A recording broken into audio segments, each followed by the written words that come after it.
ઈશ્વર પિતા પ્રભુ આજનો સુંદર પ્રભુ તમારી સ્તુતિ અને આરાધના કરવાના માટે એકઠા મળીને દેવ તમારી સ્તુતિ કરવાના માટે આજનો ઉત્તમ સમાજ તમારી મહાન કૃપાના કારણે અમને પ્રાપ્ત થઈ છે એટલે ઈશ્વર પિતા પ્રભુ તમારી મધ્યસ્થની ઉપસ્થિતિ પવિત્ર આત્માની ઉપસ્થિતિ આ જગ્યા પર ભાવીને પરમેશ્વર તમારી આરાધના અંદર દરેક વ્યક્તિ તમારી સાથે વાત કરી અને દરેકની સાથે તમે વાત કરો તમારા પોતાના મુખને ખોલીને જે પરમેશ્વર સ્તુતિનો યોગ્ય છે મહિમાનો યોગ્ય છે સન્માનનો યોગ્ય છે એવા પરમેશ્વરની આપણે ઉપસ્થિતિ છે ત્યારે દેવ તમારા માટે એક એક પાત્ર જગત પવિત્ર આત્માને સમર્પિત છે અને અજ્ઞાત અને સત્ય બોલે અને આજના અંદર પવિત્ર આત્માથી વચનો દ્વારા પરમેશ્વર એ વચનનો ભેદ ખોલવાના માટે અનુગ્રહ પૂરો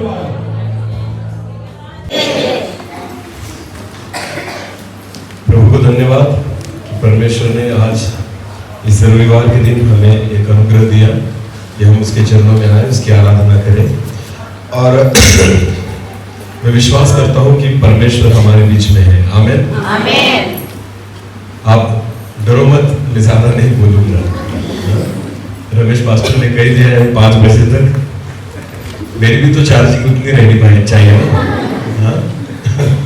रोज प्रचार ही कर रहा हूँ, तो इसलिए जितना प्रभु की आत्मा चलाएगी उतना ही देखेंगे। और मुझे विश्वास है कि आत्मा जो होती है ना वो नियंत्रण में ही चलाती है। आमीन। जितनी जरूरत है खुदा देगा। और उसी विश्वास के साथ बैठे कि आज प्रभु मुझसे बात करेगा। बोलो किससे बात करेगा? मुझसे। एक छोटी सी प्रार्थना करें और सीधा हम वचन की ओर जाए। अपनी आंखों को बंद करें।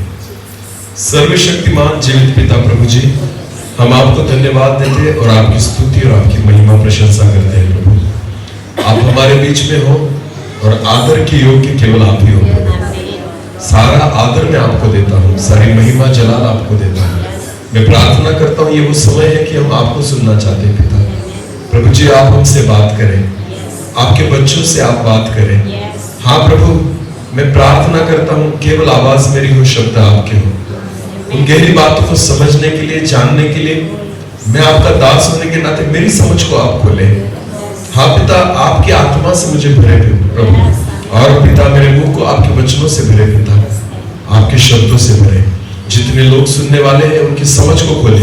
पवित्र आत्मा के द्वारा मुझे और जितने बैठे हैं हर एक व्यक्ति को आप नियंत्रित करें प्रभु जी। आने वाला वचन हम सभी के जीवन के लिए आशीष का कारण बनने पाए, ऐसा होने दीजिए। मैं घटू, आप ही बढ़े। सारा आदर और सारी महिमा जलाल आपको देते हुए प्रार्थना प्रभु यीशु मसीह आपके सामर्थी और जीवित नाम से मांगते हैं। आमीन। हम परमेश्वर की वचन की ओर जाएंगे। परमेश्वर के वचन में ऐसी बहुत सारी बातें हैं कि अगर हमने उन बातों को माना तो हम बहुतायत से आशीषित होंगे। आमीन। बहुत बार हम वचन को सुनते हैं, पढ़ते हैं और उस पर विश्वास नहीं करते। जब तक आप वचन को विश्वास से नहीं पढ़ते और विश्वास से नहीं सुनते, वचन हमारे जीवन के लिए लाभदायक नहीं बनता। वचन 2 प्रकार से काम करता है।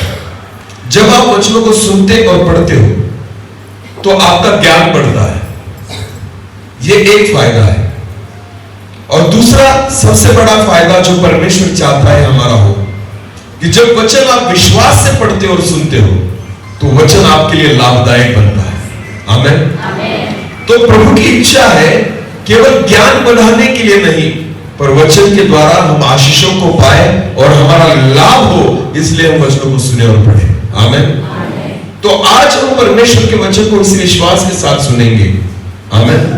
कि प्रभु उसके वचन के द्वारा हमें आशीषित करे। आओ एक वचन को निकाले जो बहुत परिचित वचन है, या हमने बहुत बार सुना और पढ़ा नहीं होगा, और फिर भी देखेंगे। उत्पत्ति की पुस्तक उसका 2रा अध्याय। उत्पत्ति की पुस्तक उसका 2रा अध्याय और वचन 2 से लेकर आगे पढ़ेंगे। 2 से लेकर। हाँ। और परमेश्वर ने अपना काम जिसे वह करता था 7वें दिन समाप्त किया। वचन में लिखा है कि परमेश्वर ने 6 दिन तक काम किए, उसने सारी सृष्टि की रचना की। और वचन में लिखा है कि अपने काम को उसने 6ठे दिन पूरा किया। और 7वें दिन उसने क्या किया? फिर एक बार पढ़े उस वचन को। और परमेश्वर ने अपना काम जिसे वह करता था 7वें दिन समाप्त किया। समाप्त किया, और उसने अपने किए हुए सारे काम से 7वें दिन विश्राम किया। अभी 7वें दिन परमेश्वर ने सारे कामों से विश्राम किया। हालेलुया। अब 7वें दिन खुदा ने कुछ नहीं किया, एक भी काम नहीं किया, पर वचन कहता है 7वें दिन उसने विश्राम किया। आमीन। क्या अच्छा लगता है, काम करना या विश्राम करना? सच बात बोलो। हाँ, चलो दिन भर आप खेतों में काम करते हो ना, तो सुबह से लेकर शाम तक खेत में काम करना अच्छा लगता है, या उसके बाद जब घर आते हो और जब अपने बिस्तर पर पड़ते हो और विश्राम करते हो, क्या अच्छा लगता है? बोलो ना, विश्राम करना। बोलो क्या अच्छा लगता है? तो परमेश्वर ने अपने 6 दिन जो काम किया ना, वचन में लिखा है 7वें दिन उसने कुछ काम नहीं किया, उसने 7वें दिन विश्राम किया। तो जब हम देखते हैं इन 7 दिनों में सबसे बेहतर दिन कौन सा है? सबसे बेहतर अच्छा दिन कौन सा है? जिस दिन खुदा ने विश्राम किया। आमीन। परमेश्वर के लिए वो दिन बहुत बढ़िया है कि जिस दिन उसने विश्राम किया। अभी तीसरे वचन को पढ़े। और परमेश्वर ने 7वें दिन को आशीष दी। वचन कहती है कि परमेश्वर ने 7वें दिन को आशीषित किया। आमीन। ध्यान देकर सुने, पहले दिन, दूसरे दिन, तीसरे दिन, चौथे दिन काम किए। क्या किए? उन कामों को आशीषित किया, दिनों को नहीं। ध्यान देकर सुनना, परमेश्वर ने 6 दिनों को आशीषित नहीं किया, 6 दिनों में जो काम है ना उनको आशीषित किया। जैसे आदम और हव्वा को 6वें दिन बनाया और परमेश्वर ने उनको आशीषित किया। आमीन। दिन को आशीषित नहीं करता है परमेश्वर, 6 दिनों को नहीं, 6 कामों को आशीषित किया। पर 7वें दिन में परमेश्वर ने कामों को नहीं, दिन को आशीषित किया। Hallelujah, hallelujah. 7वां दिन, शबत का दिन ऐसा दिन है कि जिस दिन कामों को नहीं, खुदा दिन को आशीषित करता है। आमीन। तो अगर आप 7वें दिन काम करोगे, काम आशीषित नहीं होंगे, पर अगर आप ये काम का समय, ये दिन खुदा को देते हो, तो ये दिन आपके लिए आशीषित होगा। समझ में आ रहा है? आमीन। तो वचन कहती है कि परमेश्वर ने 7वें दिन को आशीष दी और उसे आशीषित किया। बहुत बार हमें ऐसा लगता है कि 6 दिन जो हम काम करते हैं ना, वो हमारे आशीषों के दिन है, क्योंकि क्या मिलते हैं? पैसे। बोलो क्या मिलते हैं? 7वें दिन कुछ नहीं कमाई होती ना, क्योंकि 7वें दिन विश्राम का दिन है। तो लोगों को लगता है कि 6 दिन कमाने के हैं और 7वां दिन जो है ना उसमें कुछ मिलता नहीं। पर बाइबल कहती है 6 दिन को आशीष नहीं मिली है। आशीष कौन से दिन को मिली है? तो 6 दिन आप कितना भी कमाओ, कितना भी कुछ करो, आप तब तक आशीषित नहीं बनेंगे जब तक आप परमेश्वर के विश्राम में नहीं आते। हालेलुया। जब तक उस दिन में आप प्रवेश नहीं करोगे, जिस दिन को उसने आशीष दी है, उस दिन में आपको आना होगा, तब जाकर आप आशीषित बनोगे। आमीन। बहुत सारे लोग इस दिन को भूल जाते हैं, या इस दिन में परमेश्वर के विश्राम में नहीं आते, उसके आशीषों में इसलिए नहीं आते क्योंकि उनको लगता है अगर मैं काम करूंगा तो मैं आशीषित बनूंगा। नहीं, 7वां दिन वो दिन है कि जहां पर काम नहीं किया फिर भी उस दिन को आशीषित किया गया है। आमीन। हमें खुदा की उपस्थिति में आना होगा, परमेश्वर के विश्राम में आना होगा, जहां खुदा चाहता है कि हम आए, क्योंकि उस दिन को उसने आशीषित किया है। आमीन। तो अगर आप चाहते हो ना, मैं बहुत बार बोलता हूं एक चीज कि रविवार का दिन मसीही लोगों के लिए मजदूरी का दिन है। बोलो कौन सा दिन है? हमारे पिंपलनेर में शुक्रवार के दिन बाजार होता है, मार्केट डे होता है। उस दिन जितने भी मजदूर होते हैं ना, उनको मजदूरी मिलती है उस दिन में। आपके यहां मुझे नहीं पता क्या होता है। जो मार्केट डे होता है ना, बाजार का दिन, उस दिन सारे मजदूरों को क्या मिलती है? मजदूरी। बोलो क्या मिलती है? वो हफ्ता भर काम करते हैं, पर शुक्रवार का दिन आया कि उनको मजदूरी मिलती है। उस दिन वो कुछ काम नहीं करते, पर जितने दिन उन्होंने काम किया है ना, उन दिनों की उसको मजदूरी मिलेगी, 6 दिनों की। तो उस दिन वो बहुत खुश होते हैं। क्यों? क्योंकि आज हमें क्या मिलेगी? मजदूरी। समझ में आ रहा है? मसीही लोगों के लिए रविवार का दिन मजदूरी का दिन है। बोलो कैसा दिन है? कि 6 दिन आपने जो काम किए ना, परमेश्वर उसकी आशीष और उसकी मजदूरी आज के दिन देता है। आमीन। पर किसको देगा? किसको देगा? जो इस दिन में उसके पास आएगा। हालेलुया। जो नहीं आएगा मजदूरी को नहीं पाएगा, जो नहीं आएगा आशीषों को नहीं पाएगा। जो उसके विश्राम में आएगा, जो उसके आशीष दिए हुए दिन में प्रवेश करेगा, खुदा उसी को आशीष देगा। आमीन। हाँ, विश्राम का दिन, ध्यान देकर सुनना। कौन सा दिन? जिसे परमेश्वर ने आशीषित किया है, ये परमेश्वर का विश्राम है। आमीन। अभी इसी वचन को लेकर हम आगे जाएंगे। इब्रानियों उसका 3 अध्याय पढ़े। इब्रानियों उसका 3 और वचन 11। इब्रानियों उसका 3 और वचन 11।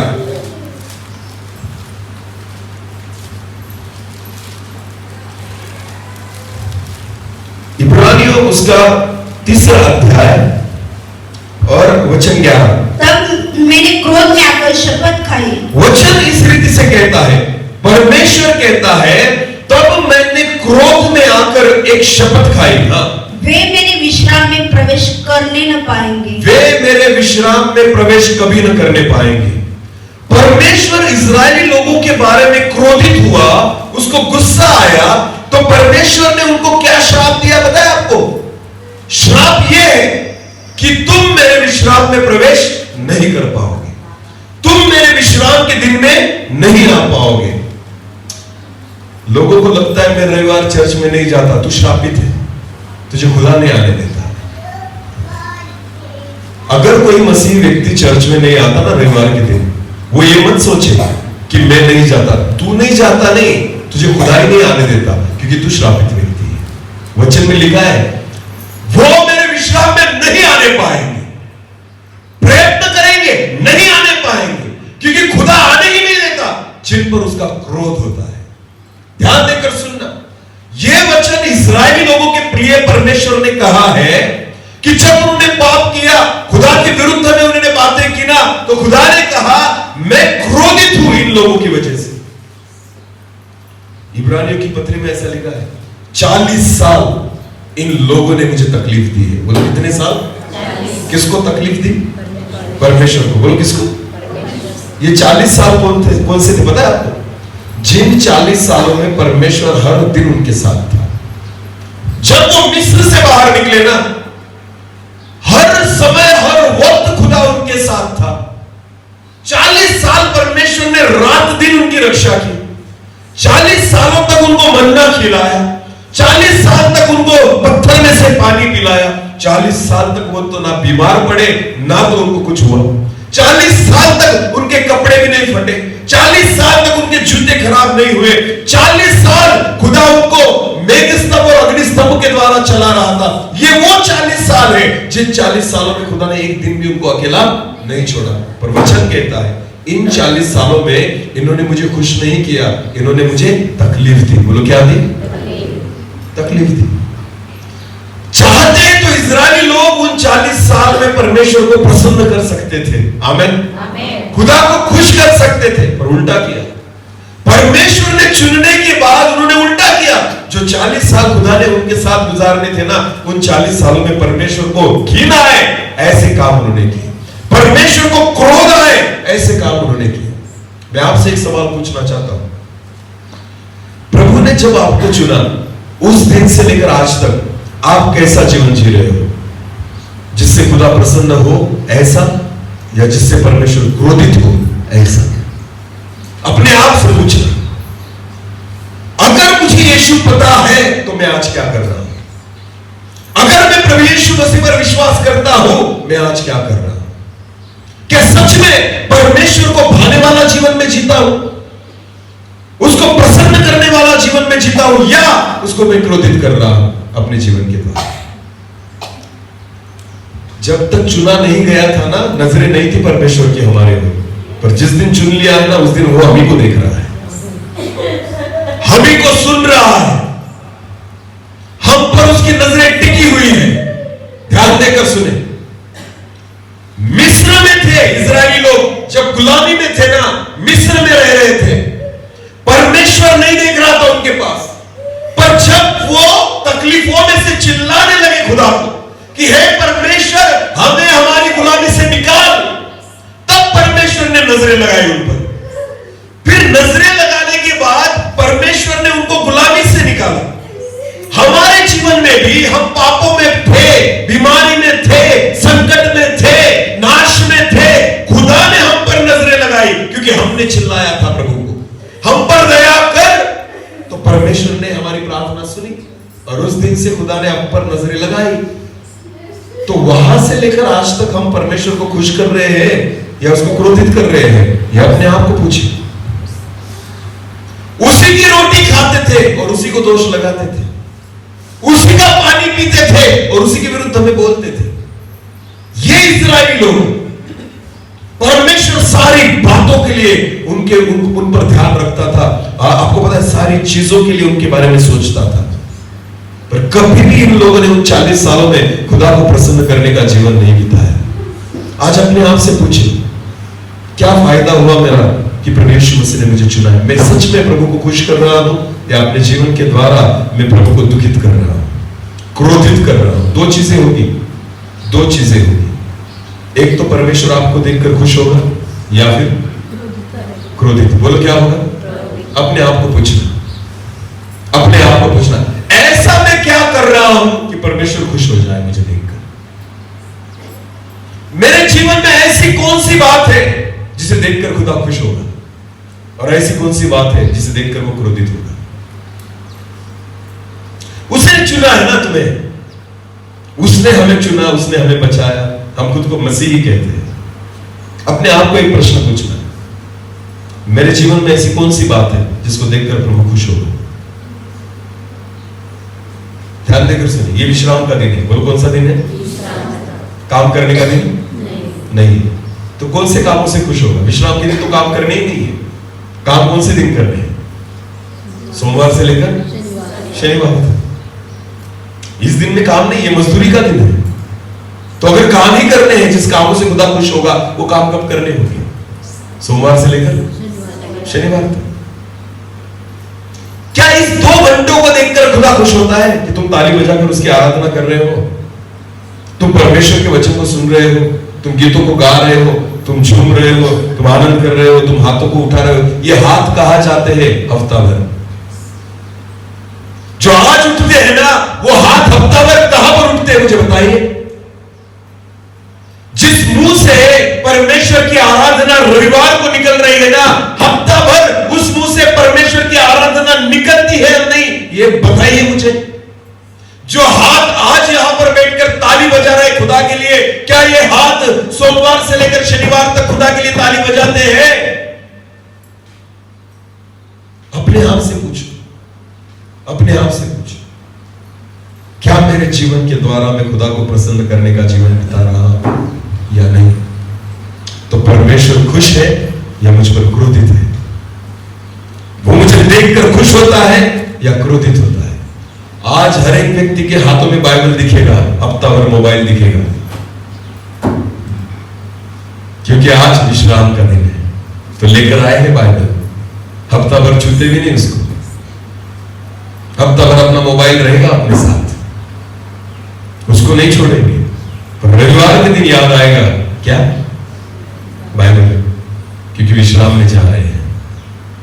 जब खुदा आपको देखता होगा, खुश होता होगा, वाह मेरा बेटा अच्छा नाटक कर लेता है धर्मी बनने का, अच्छा आता है चर्च में साफ सुथरा होकर बाइबल लेकर। प्रभु पूछता है, हफ्ते भर कहां था? हफ्ते भर तो पुकारा भी नहीं मुझे तूने, हफ्ते भर तो मेरा नाम भी तेरे मुंह में नहीं था, हफ्ते भर तो बाइबल को हाथ भी नहीं लगाया तूने, हफ्ते भर इन हाथों को उठाया भी नहीं स्वर्ग की ओर, हफ्ते भर तो घुटने पर भी कभी नहीं आया, हफ्ते भर तूने कभी मुझसे बात भी नहीं की, और आज आया है मजदूरी लेने के लिए। किस चीज की मजदूरी? खेत में काम करने की, नौकरी करने की, व्यवसाय करने की, 2 नंबर कमाने की? कौन सी मजदूरी दे खुदा? आज खुदा उन्हीं बातों की मजदूरी देगा जो उसके लिए किए गए काम है। आमीन। अपने आप को जांचना। बाइबल कहती है इजरायली लोगों को जब परमेश्वर ने देखा, क्रोधित हो गया, और क्रोधित होकर कहता है, ये मेरे विश्राम में कभी ना आने पाएंगे, नहीं आएंगे। परमेश्वर का विश्राम चर्च नहीं है, परमेश्वर का विश्राम स्वर्ग है। हालेलुया। खुदा चर्च में विश्राम नहीं पाता, परमेश्वर अपने स्वर्ग में विश्राम पाता है। और परमेश्वर कहता है ये मेरे विश्राम में नहीं आएंगे। इसका मतलब ये मेरे स्वर्ग में, ये मेरे घर में, ये मेरे निवास स्थान में प्रवेश करने न पाएंगे। ध्यान देकर सुनना, विश्राम में ही जाना है ना, उस विश्राम में जाने का प्रयास करो। आमीन। इसलिए इब्रानियों की पत्री जो हमने पढ़ा 4 अध्याय और वचन 3 अध्याय और वचन 11 फिर एक बार पढ़े। तब मैंने क्रोध में आकर शपथ खाई, वे मेरे विश्राम में प्रवेश करने न पाएंगे। वे मेरे विश्राम में प्रवेश करने न पाएंगे। और एक वचन को हम पढ़ेंगे, इब्रानियों उसका 4 और वचन 1 से लेकर आगे। इसलिए जबकि उसके विश्राम में प्रवेश करने की प्रतिज्ञा अब तक है, अभी भी आपके पास एक अवसर है कि आप परमेश्वर के विश्राम में जा सकते हो, ऐसा इस वचन में लिखा है। फिर एक बार पढ़ना इस वचन को। इसलिए जबकि उसके विश्राम में प्रवेश करने की प्रतिज्ञा अब तक है, अब तक है। आज भी हम परमेश्वर के विश्राम में प्रवेश कर सकते हैं। चर्च में आना इसका मतलब विश्राम में आना नहीं है। हमारा निज धाम, हमारा विश्राम स्वर्ग में है, जहां जाने के लिए हमें प्रयास करना है। आमीन। अभी भी वो प्रतिज्ञा परमेश्वर ने दी है उसके विश्राम में आने के लिए। पर आगे क्या लिखा है? तो हमें डरना चाहिए, तो हमें डरना चाहिए। आमीन। ध्यान देकर सुनिए, हमें कहा जाना है? स्वर्ग में। बोलो कहा जाना है? तो हम क्या होते हैं? डरते या खुश होते हैं? हाँ बोलो ना, क्या होते हैं? हम कहा जा रहे हैं स्वर्ग, तो हम क्या हो रहे हैं? खुश। और बाइबल क्या कहती है? डरना चाहिए। हमारा उल्टा है, हम कहते वाह हम स्वर्ग में जाएंगे, खुदा कहता है डर उस चीज से, क्योंकि अगर तू स्वर्ग में नहीं गया ना तो नरक में जाएगा। तो जितना खुशी की बात है ना, उतना डरने की भी बात है। वचन क्या कहता है कि तुम्हें विश्राम में जाने की प्रतिज्ञा आज भी है, पर तुम डरो। आमीन। डरो, क्योंकि इज़राइल लोग जो खुदा की प्रजा है, उसको वो कहता है ये मेरे विश्राम में कभी न आने पाए। तो डरना जरूरी है। अगर वो मिस्र से निकाल सकता है ना, इसका मतलब यह नहीं होता कि कनान में लेकर ही जाएगा। अगर आप कनान में आना चाहते हो ना, उस 40 सालों में उसको खुश करो। आमीन। केवल 2 लोग गए कनान में। कितने? 2 जो निकले थे ना मिस्र में से, उनमें से केवल 2 गए। बाकी सारी नई पीढ़ी थी उनकी। पुरानी पीढ़ी में से सारे लोग 40 साल में मर गए जंगल में। केवल 2 लोग गए, यहोशू और कालेब। उनके अलावा कोई नहीं जा सका कनान में, क्योंकि ये 2 लोग ऐसे थे जो मिस्र से निकले ना तब भी खुदा को खुश कर रहे थे, और कनान पहुंचते पहुंचते भी खुदा को खुश कर रहे थे। आमीन। तो परमेश्वर ने ना लाखों की संख्या में से 2 को चुना। बोलो कितने को चुना? बाप रे, लाखों में से 2 चुने गए। हाँ, क्योंकि बुलाए हुए बहुत है और चुने हुए थोड़े हैं। आमीन। तो वैसे ही हम निकले तो है कनान जाने के लिए, पर क्या कर रहे हो? उसको खुश कर रहे हो या उसको क्रोधित कर रहे हो? अपने आप को जांचो। मेरे जीवन के द्वारा परमेश्वर खुश होता है या क्रोधित होता है? अपने आप को परखो। जब परखोगे ना तब समझ में आएगा कि हम कनान में पहुंचेंगे, विश्राम में जाएंगे या नहीं। इसलिए वहां पर लिखा है, फिर एक बार पढ़े इब्रानियों 4 और वचन 1 से लेकर आगे। इसलिए जबकि उसके विश्राम में प्रवेश करने की प्रतिज्ञा अब तक है, तो हमें डरना चाहिए। ऐसा न हो कि तुम में से कोई जन उससे वंचित रह जाए। कोई वंचित रह जाए, ऐसा ना हो जाए। आमीन। सब विश्वास करके बैठे हैं कि मैं जाऊंगा, मैं जाऊंगा, मैं जाऊंगा, पर प्रभु कहता है डरो। प्रभु क्या कहता है? और हम डरते नहीं। ध्यान देकर सुनना, मैं एक टीचर हूं, शिक्षक हूं, मेरी पत्नी भी है। टीचर के बच्चे जो होते हैं ना, वो टीचर से डरते नहीं। हम दूसरों को पढ़ाते हैं, दूसरे बच्चों को, पर हमारे बच्चे ही हमसे डरते नहीं। उनको पढ़ाने के लिए हमें उनकी टीचर को बोलना पड़ता है। वो हमसे डरते ही नहीं, क्योंकि टीचर के बच्चे टीचर से डरते नहीं। पुलिस पता है आपको? पुलिस, अरे हाँ या नहीं बोलो तो सही। तो पुलिस के बेटे पुलिस से डरेंगे नहीं, क्योंकि उसका बाप क्या है? वो रोज देखते हैं खाकी वर्दी पहनकर निकलता है मेरा पिता, मेरा बाप, तो उसको देखने की आदत पड़ गई है कि मेरा बाप ही पुलिस है। तो पुलिस के बच्चे पुलिस से डरते, और दूसरे बच्चों को पुलिस दिखाओ तो बच्चे डर जाएंगे, पुलिस आ गया। तो पुलिस का बेटा कभी नहीं डरता, उसको पता है मेरा बाप क्या है? पुलिस में है। देखो, टीचर के बच्चे टीचर से डरते नहीं, पुलिस के बच्चे पुलिस से डरते, डॉक्टर के बच्चे डॉक्टर से डरेंगे नहीं, कि उसको पता है मेरा पापा क्या है? डॉक्टर। दूसरे बच्चों को डॉक्टर दिखाओ तो रोने लग जाएंगे, उनको पता है इंजेक्शन देगा। समझ में आ रहा है? ध्यान देकर सुने। टीचर के बच्चे टीचर से डरते, पुलिस के बच्चे पुलिस से डरते, डॉक्टर के बच्चे डॉक्टर से डरते, और परमेश्वर के बच्चे परमेश्वर से डरते। परमेश्वर के बच्चे भी परमेश्वर से डरते नहीं। उनको लगता है अपना ही है ना। मैं पिछली बार एक चर्च में था, एक माउची में गीत है, मुझे नहीं पता आप लोगों को आता है क्या? थाके अमाहले बिल्कुल आता है क्या? थोड़ा गाओ। थाके अमाहले बिल्कुल ना, थाके अमाहले बिल्कुल ना। ये परमेश्वर को बोल रहे हैं सब। थाके अमाहले बिल्कुल, खुदा को बोलते तुझे भी नहीं डरते। समझ में आया? ये है मसीह लोग। थाके अमाहले बिल्कुल, प्रभु कहता है मुझसे तो डरो, गोलियत से मत डरो, ठीक है, शैतान से मत डरो, ये भी ठीक है, पर आज प्रभु के बच्चे जोर जोर से गा रहे हैं, थाके अमाहले बिल्कुल।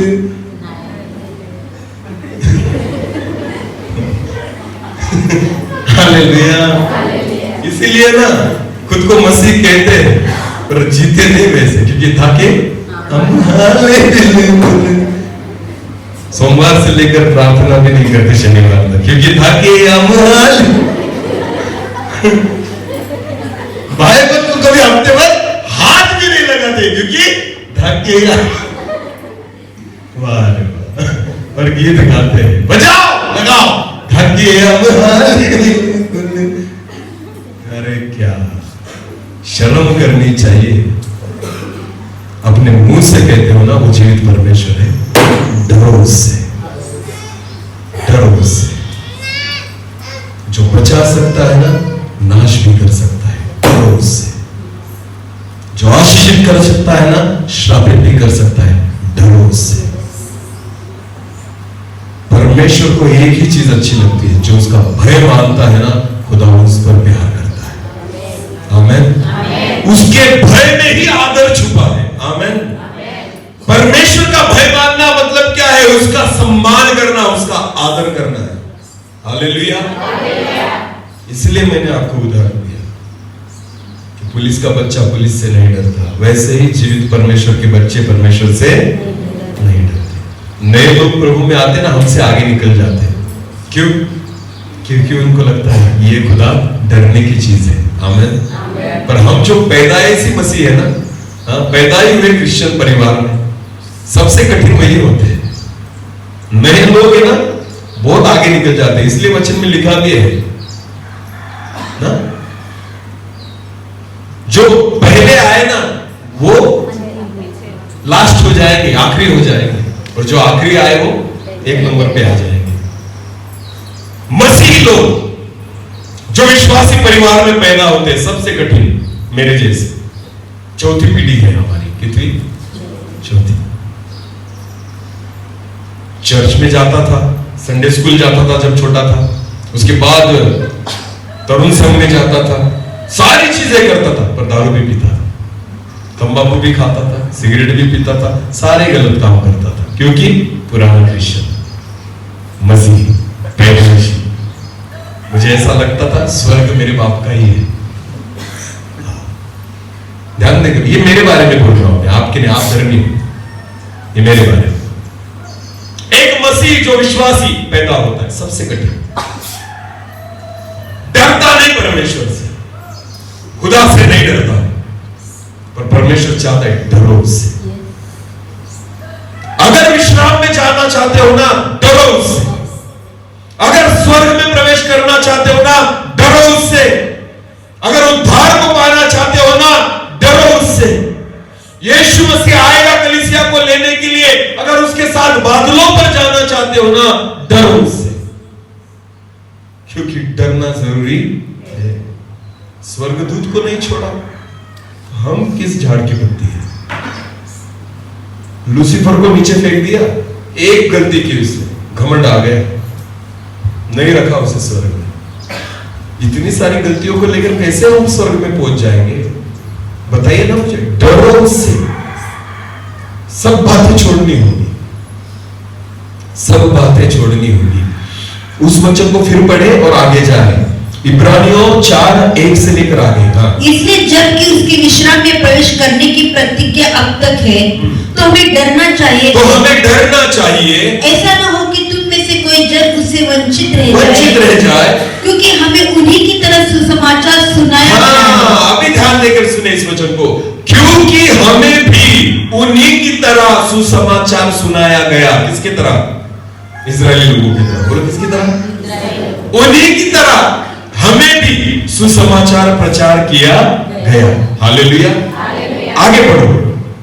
पर सुने हुए वचन से उन्हें कुछ लाभ न हुआ। उन्होंने भी तो वचनों को सुना, पर बाइबल कहती है सुने हुए वचनों से उनको कोई लाभ नहीं हुआ। वचन सुनना बड़ी बात नहीं है, वचन सुनने के बाद मेरा क्या होना चाहिए? लाभ। बोलो क्या होना चाहिए? लाभ। और जब तक लाभ नहीं होता ना, सुनने का कोई मतलब नहीं बनता। हालेलुया। मैं बाइबल पढ़ता हूं, लाभ हुआ तेरा? मैं वचन बहुत सुनता हूं, लाभ हुआ तेरा? मैं बहुत बार बोलता हूं, इस गुजरात के परिसर में और नवापुर के एरिया में ऐसा एक भी प्रचारक बाकी नहीं रहा जगत में से कि आया नहीं है। कोई भी नया लॉन्च हुआ तो लेकर ही आते हैं उसको। बड़ी बड़ी मीटिंग्स, बड़े बड़े कन्वेंशंस, सारे प्रचारकों को लेकर आए। भारत का तो छोड़ा नहीं, बाहर से भी लेकर आते हैं। ऐसे एक प्रचारक को नहीं छोड़ा। यीशु मसीह अगर तारीख देता ना, उसको भी लेकर आते, पर वो देता नहीं। वरना अब तक तो यीशु मसीह की 4-5 सभाएं हो जाती है यहां पर, क्योंकि हम सबको ढूंढकर लेकर आए हैं, किसी को नहीं छोड़ते। पर बदलते नहीं, सुनते हैं, बदलते नहीं। इसको सुना और लोग कहते हैं मैं दिन में ना ब्रदर 4 संदेश सुनता हूं, बदला तो नहीं, कुछ लाभ हुआ? ज्ञान बढ़ा। ज्ञानी तो बहुत है, शास्त्री और फरीसियों के समान। लाभ होना चाहिए ना। वचन जब मैं सुनता हूं ना, वो मेरे लिए लाभ का कारण बने, आशीषों का कारण बने, बदलने का कारण बने, कुछ ना कुछ मेरे जीवन में बदलाव आए, तब मुझे लाभ होगा। आमेन। हालेलुया। एक ही बार वचन को सुनो, पर बदलना चाहिए कुछ तो कुछ। आमेन। समझ में आ रहा है? हम 1000 बार सुनते हैं फिर भी कुछ होता है, क्योंकि लाभदायक बनता ही नहीं। अगर विश्राम में आना चाहते हो ना, उनके समान नहीं जिनको सुसमाचार मिला, पर बाइबल कहती है उनका कुछ लाभ नहीं हुआ सुनकर के। उस वचन को फिर पढ़ना, अभी पढ़ा तो, क्योंकि हमें उन्हीं की तरह सुसमाचार हमें भी उन्हीं की तरह सुसमाचार सुनाया गया। आमीन। हालेलुया। ध्यान देकर सुनना। अपना खुद को अगर किसी के साथ तुलना करनी है ना बाइबल में, तो उन इजराइली लोगों के साथ करना। ध्यान देकर सुने, उनके साथ जो हुआ ना, हमारे साथ भी हो सकता है। हालेलुया। अगर यहोशू और कालेब 2 ही स्वर्ग में जा सकते, तो मैं भी जा सकता हूं। और लाखों जो है ना, परमेश्वर को क्रोध दिलाने की वजह से अगर मर सकते हैं ना, तो मैं भी मर सकता हूं। उन्हीं की तरह तुम्हें भी सुसमाचार मिला। हालेलुया। खुदा ने उनको अलग दिया, आपको अलग दिया, ऐसा नहीं। आमीन। उन दिनों में हर सुबह स्वर्ग में से मन्ना गिरता था। बोलो क्या गिरता था? मन्ना।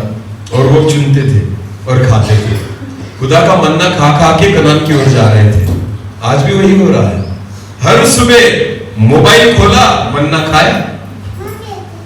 सूरज प्रेमानी को सुना, अरुण थॉमस को सुना, अंकित सेजवान को सुना। मुझे पता है ना, फेमस प्रचारक, कानों की खुजली मिटाने के लिए आप सुनते हो बहुत सारे प्रचारक। अच्छी बात है, वो प्रचारक अच्छे, प्रॉब्लम उनके वचन में नहीं, प्रॉब्लम तुम्हारे जीवन में है। क्योंकि हम मनोरंजन के लिए सुनते हैं, लाभ होने के लिए नहीं सुनते। आप किसी भी प्रचारक को सुने जो वचन से प्रचार करता है ना, आप किसी को भी सुने, पर वचन विश्वास से सुने कि वो मेरे लिए लाभदायक बने। हालेलुया। मैं किसी प्रचारक के विरुद्ध में नहीं हूं, वो बहुत अच्छे प्रचारक है, उनको खुदा ने दान और वरदान दिए हैं, सुनना जरूरी है, पर प्रॉब्लम प्रचारकों का नहीं है, प्रॉब्लम सुनने वालों का है। समझ में आया? मैं टीचर हूं ना, 60 बच्चों को सिखाता हूं। एक हमारे स्कूल में एक क्लास में 60 बच्चे पढ़ते हैं। कितने? 60। पर क्या 60 के 60 डॉक्टर बनेंगे? 60 के 60 इंजीनियर बनेंगे? क्या 60 के 60 टीचर बनेंगे? तो ऐसा क्यों? सिखाने वाला तो एक ही व्यक्ति है ना, पुस्तक भी तो वही है ना। फिर भी उन 60 में से कोई एक ही डॉक्टर बनेगा, 60 में से शायद कोई 2 ही इंजीनियर बनेंगे, कोई 2 ही होंगे जो टीचर बनेंगे, बाकी मजदूरी भी करेंगे, बाकी खेती भी करेंगे, बाकी शायद बाद में जाकर चोरी भी करेंगे। समझ में आ रहा है? क्या मैंने सिखाया उनको ऐसा कि चोरी करो? फिर क्या मैंने उनको बोला तुम टीचर मत बनो, मजदूरी करो? बोला मैंने? सबको एक जैसे ही पढ़ाया जा रहा है ना, पर प्रॉब्लम किसका है? पढ़ाने वाले का या सीखने वाले का? किसका? सीखने वाले।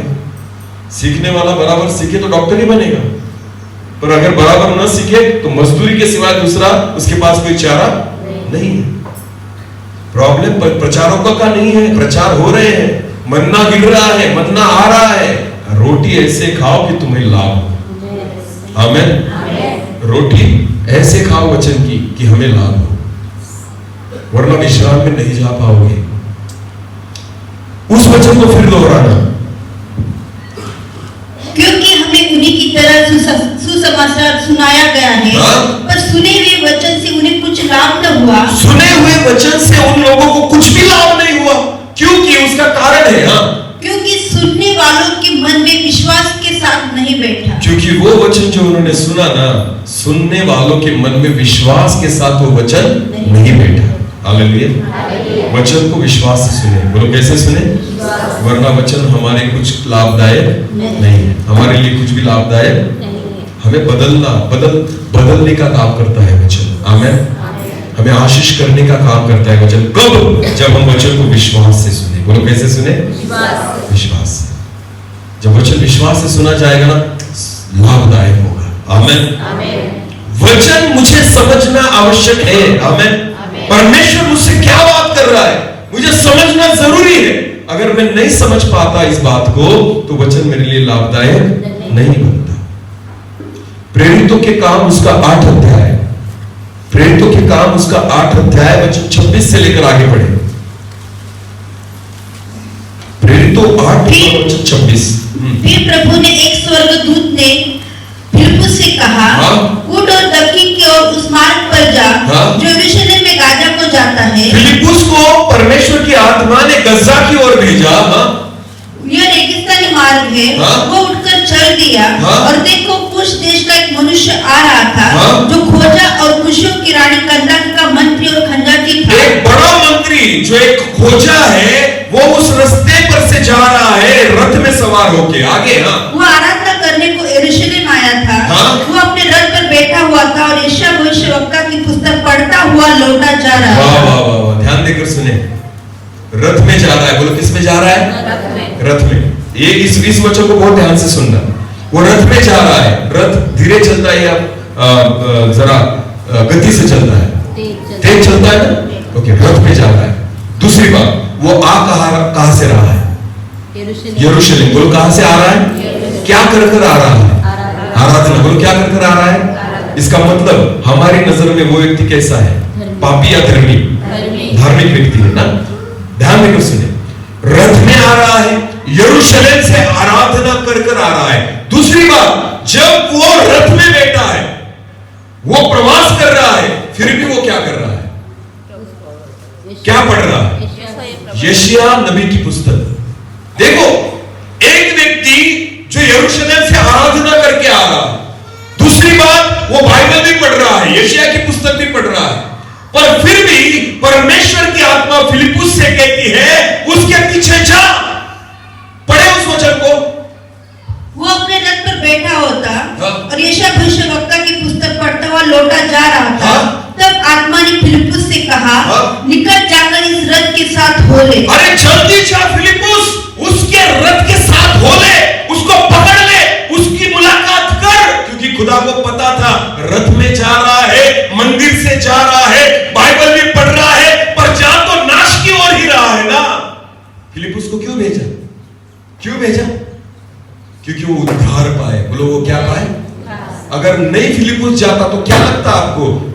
बाइबल पढ़ भी रहा था, यरूशलेम में से आ भी रहा था, क्या वो उद्धार को पाता? नहीं। क्या वो उद्धार को पाता?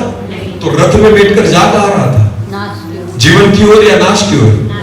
अरे बोलो ना, हाथ में बाइबल लेकर किसकी ओर जा रहा है? नाश। बोलो, चर्च में से बाहर निकल कर भी किसकी ओर जा रहा है? आज बहुत सारे मसीह लोग रथ में सवार होके जा रहे हैं, पर कहा नाश की ओर। हाथ में क्या है? बाइबल। आते कहां से हैं? चर्च में से, और फिर भी रथ में दौड़ कर जा रहे हैं। कहा नाश की ओर। तो खुदा ने फिलिपुस को भेजा, जा उसके रथ को पकड़। उसको नहीं पता वो कहां जा रहा है, अगर तू नहीं पकड़ेगा ना वो नाश की ओर ही जाएगा। फिलिपुस दौड़ा और फिलिपुस ने उसके रथ को पकड़ा और आगे बढ़े। फिलिपुस उसकी ओर दौड़ा और उसे यशायाह भविष्यवक्ता की पुस्तक पढ़ते हुए सुना और हाँ, पूछा, हाँ। तू जो पढ़ रहा है क्या उसे समझता भी है? फिलिपुस ने क्या पूछा? पढ़ तो रहा है, बाइबल वचन समझता है? पढ़ना बड़ी बात नहीं है, समझता है? बाइबल खरीदना बड़ी बात नहीं है, समझता है? वचन सुनना बड़ी बात नहीं है, समझता है? फिलिपुस ने उसे कहा, जो तू पढ़ रहा है क्या तू उसे समझता है? आज बहुत सारे लोग बाइबल पढ़ भी रहे हैं, ज्ञानी है, विज्ञानी है, पर क्या आप समझते हो बाइबल को? आज वही सवाल खुदा आपसे पूछ रहा है, जो तू पढ़ता है समझता है? जो तू सुनता है क्या उसे समझता है? फिलिपुस ने उसे कहा, रथ पर बैठकर जा रहा है, प्रार्थना करके जा रहा है, बाइबल पढ़ के जा रहा है, पर क्या जो तू कर रहा है वो समझता है? तो उसने क्या कहा? उसने कहा, जब तक कोई मुझे न समझाए तो मैं कैसे समझूं? जब तक कोई मुझे न समझाए मैं कैसे समझूं? इसका मतलब क्या? समझता था या नहीं? नहीं। पढ़ भी रहा है पर भी समझता नहीं। तो क्या फायदा हुआ? लाभदायक होगा नहीं। जो मैं पढ़ रहा हूं अगर मुझे समझ में ही नहीं आता, क्या यह चीज मेरे लिए लाभदायक होगी? नहीं। तो हो जा, मंदिर से आ भी रहा है, गस्सा की ओर जा भी रहा है, बाइबल को पढ़ भी रहा है, फिर भी उसकी नजरें और उसका मार्ग नाश की ओर ही जा रहा है।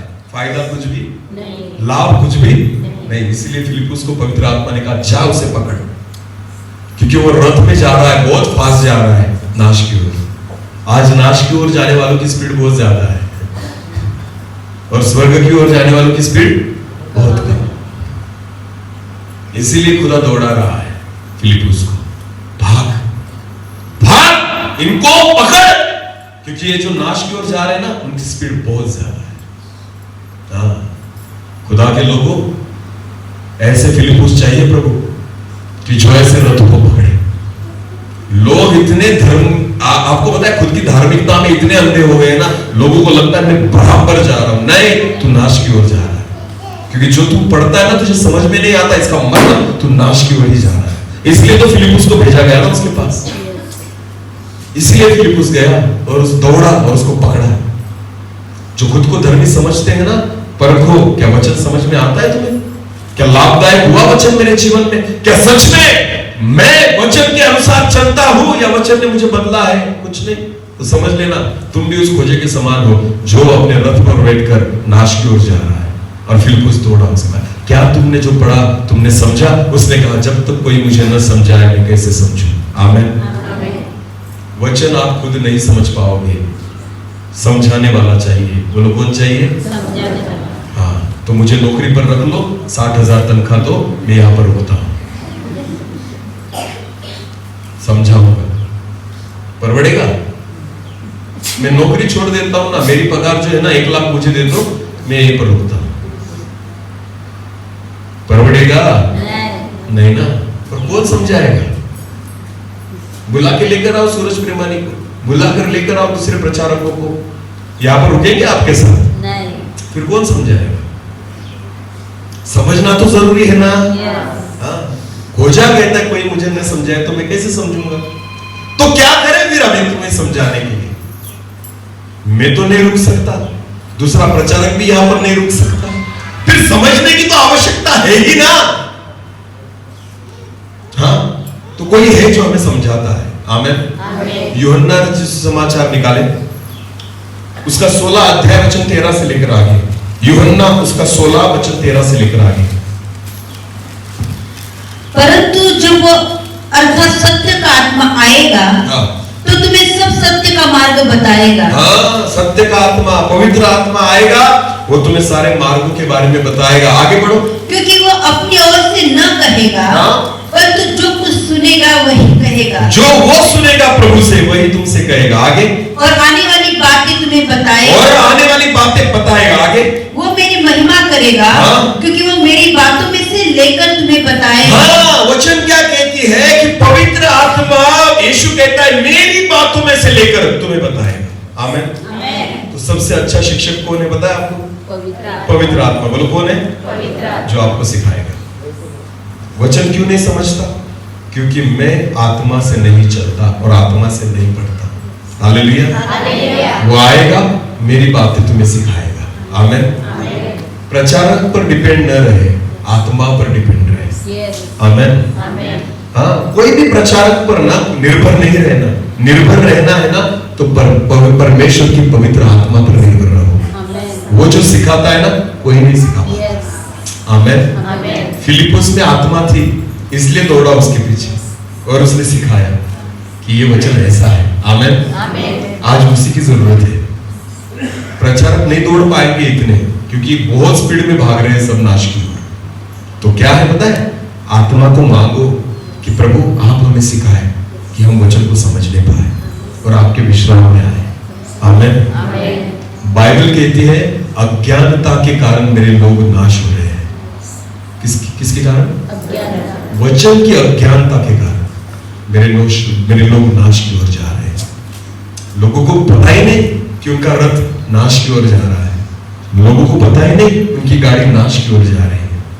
इसलिए खुदा फिलिपुस को दौड़ाता है, जाओ उसके रथ को पकड़ो, समझाओ उसे। मैं प्रभु का दास जो आज यहाँ पर खड़ा हूं ना, खुदा ने भेजा है समझाने के लिए। बोलो किसके लिए? मैं समझा के निकल जाऊंगा, उसके बाद आपकी जिम्मेदारी है वचनों को समझना। ये वचन आपके लिए लाभदायक तभी होगा जब विश्वास से ग्रहण करोगे।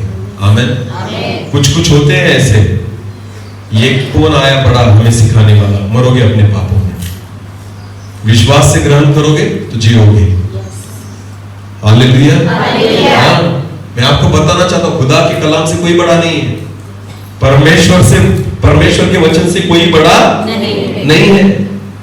मैं विश्वास के साथ कहता हूं एक बात आपको, जिसने वचन का आदर किया उसने खुदा का आदर किया। जिसने वचन को ग्रहण किया उसने परमेश्वर को ग्रहण किया। समझ में आ रहा है? जो वचन सुनकर डर गया वो खुदा से डर गया। हालेलुया। और जो नहीं डरता ना वचन सुन के भी, समझ लेना तो परमेश्वर से भी नहीं डरते। नाश पे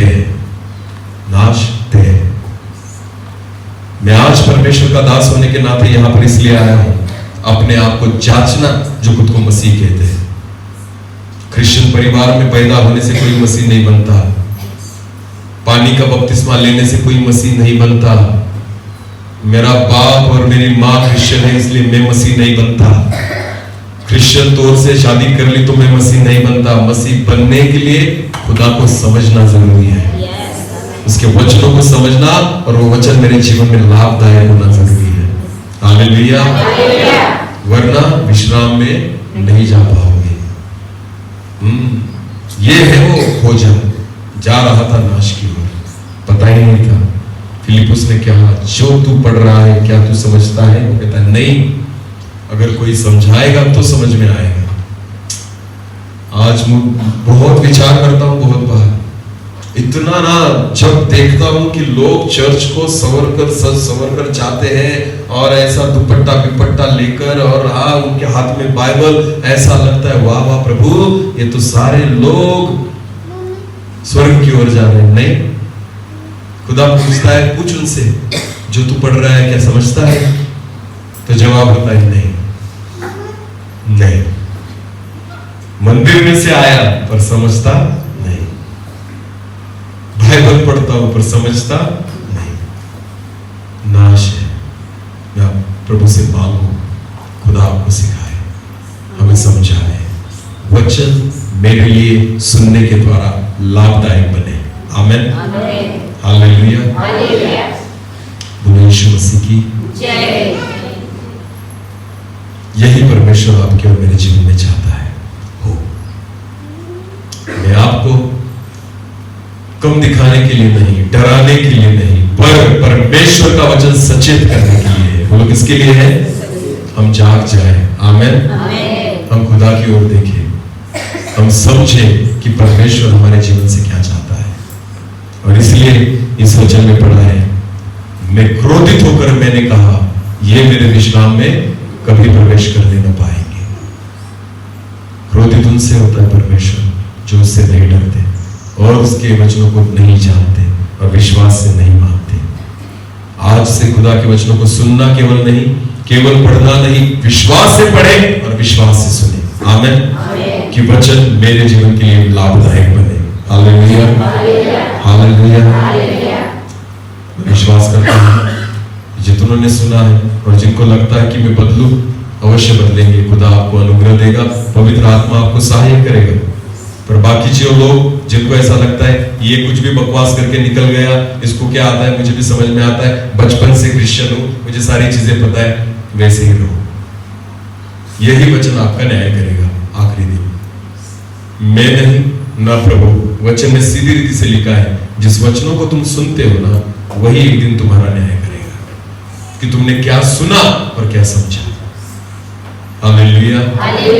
मैं चाहता हूं कि हम वचनों को केवल सुने नहीं, उसे मानना शुरू कर दें। आमेन, आमेन। उसके विश्राम में आओ, खुदा के विश्राम में जाने का पूरे मन से प्रयास करो। जो करना चाहे वो करो, जो छोड़ना पड़े वो छोड़ो, परमेश्वर को खुश करने का प्रयास करो। आमेन।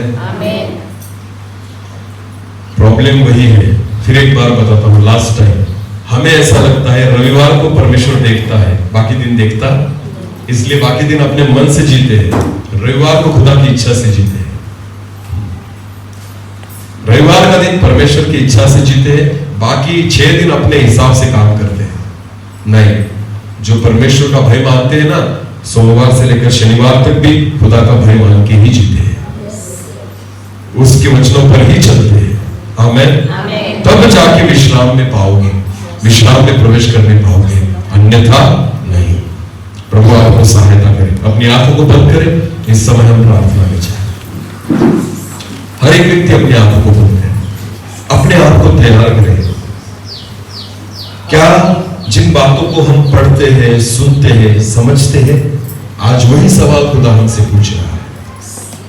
हम खुद को धर्मी समझकर बैठे हैं उस खोजे के समान, क्योंकि मैं तो मंदिर जा रहा हूं, मैं तो यरूशलेम से आराधना करके आ रहा हूं, मैं तो यशायाह नबी की पुस्तक पढ़ रहा हूं। मनुष्य खुद को धर्मी समझने लगता है और उसको नहीं पता कि उसका रथ नाश की ओर ही जा रहा है।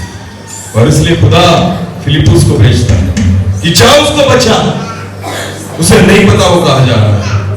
आज खुदा उसी रीति से हमसे बात कर रहा है।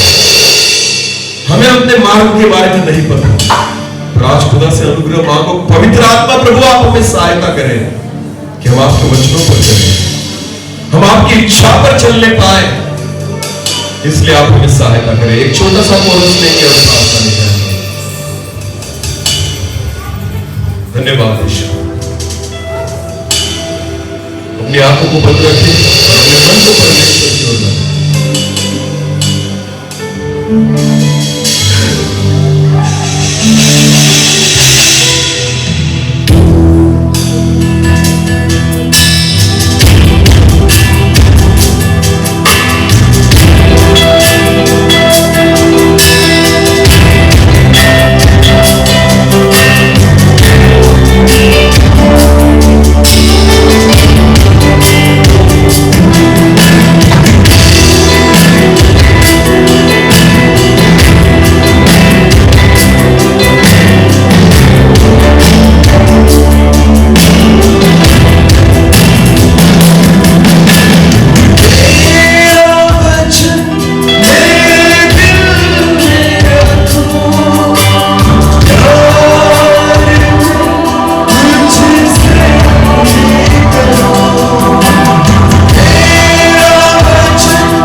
वचन हम में रहे प्रभु और हम आप में भी रहे, इसलिए आप हमें सहायता करें।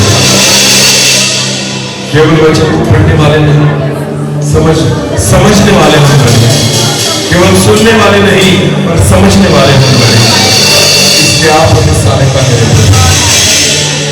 क्योंकि वचन में लिखा है जो लोग विश्राम में नहीं जा पाए वो इसलिए नहीं जा पाए, वचन तो सुना पर विश्वास के द्वारा उनके मन में नहीं ठहरा, उन वचनों को उन्होंने नहीं समझा, इसलिए उन्होंने अपना नाश करवा लिया।